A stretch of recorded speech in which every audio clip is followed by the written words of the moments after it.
Assalamu alaikum, everyone. Today, I want to share with you a story about a special dua that changed my life and also helped me meet my husband. So, about 11 years ago, I had a proposal. Let's call this person Ahmed. His name is Ahmed. Clearly, the first day when I met Ahmed, something was not right. Something was off. I could not touch it. I don't know what it was, but my feelings, my instincts, something was off. But everything in the paper looked good. So I was like, you know what? Just give it time, get to know the person. I'm still studying anyways. I was doing my master's. We had a year to get to know each other and so on with the family. SubhanAllah, fast forward, the relationship, the proposal, everything turned very, very toxic.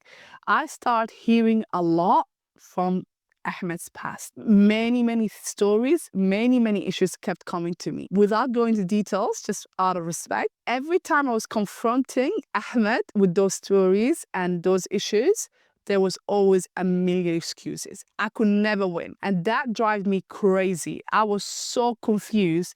I didn't know what to do. Remember clearly, remember when you are never alone. Allah's always there with you, closer than you could ever imagine. I used to ask Allah, Allah, give me a sign. Give me a sign. Show me something. His mom is based abroad. The craziest miracle happened. His mom rings me out of nowhere. Ahmed was there. His mom rings me and she shares with me something very critical. It was all I needed to hear, and especially how Ahmed responded to his mom to end that proposal, to end that relationship. That was very draining. A year and a half of madness, craziness, ups and downs, emotions. And I remember clearly Ahmed, and this is for anyone if you heard that.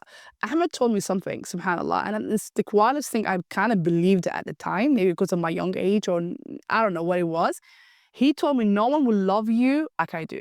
No one will care about you like I do. If anyone is in that position, if you are in a toxic relationship, if you are in a place where you're confused, don't buy that, right? Don't buy that. And listen from a sister who kind of believed it. So I remember when I was at my lowest, I remember I was in my bedroom crying to Allah subhanahu wa ta'ala, crying to Allah subhanahu wa ta'ala on my knees. You know those prayers that I know we always make du'as, but those special times when every part of our body is engaged, when every soul aches, when we are crying our eyes out, I remember saying it to Allah subhanahu wa ta'ala, Ya Allah, give me someone you love and they love you.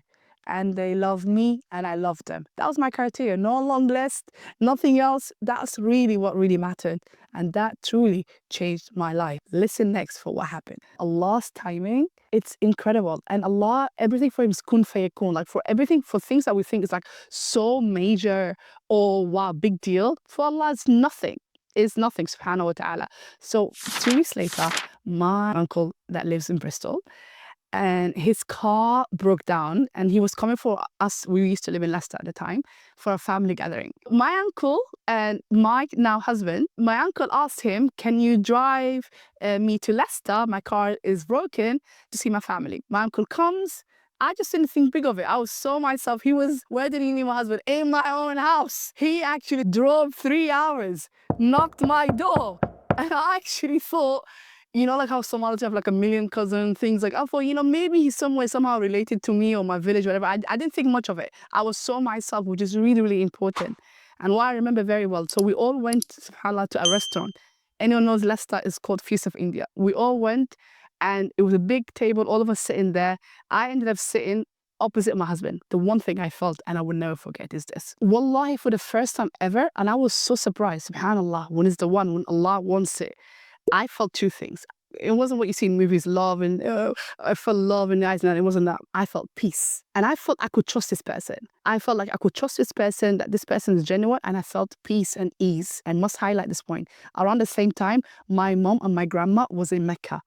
You know, may Allah bless all our moms out here, making loads of du'as, right? This is one of the du'as I made, but we need to understand that it's the combination of so much du'as that we make for ourselves and our loved ones made for us. I remember one of the sheikhs said incredible story. He said, maybe the blessing that you have right now was a dua from your 5th great granddad. Like, I never thought of that, because remember, sometimes when we make a dua, we say, Dhurriyati. Dhurriyati means my offspring, my great grandchildren. So maybe a blessing that right now I have is a dua of my 5th great granddad. Like, I might not even know his name. So, subhanAllah, also, the same feeling, the tama'nina, the peace, the trust, the coolness I felt. Mashallah, also, my husband also had the same feeling. He also felt that if Yasmin is not married, she's going to be my wife. Subhanallah. So the feeling was mutual. And I remember him asking my uncle to give him my number so we could get to know each other, obviously, for the end goal, inshallah, to get married. So I remember asking my uncle this very specific question. My uncle, I love dearly. How can I salam, yeah? And I said to him, he has daughters. Would what you give Adam, my husband now, to one of your daughters? And be honest to me. Just tell me as it is. Please, I'll be asking you this in Judgment Day. Tell me the truth now. He said his response was reassuring and he said, yes, I will. SubhanAllah. Then I said, share my number, and the rest is history. Alhamdulillah, 6 months later, with Allah's blessing, we got married. I really want you to remember this. I want you to remember that never any sincere dua is ever wasted. It's either you see it here in this dunya or is waiting for you in Jannah. It's never ever wasted, inshallah.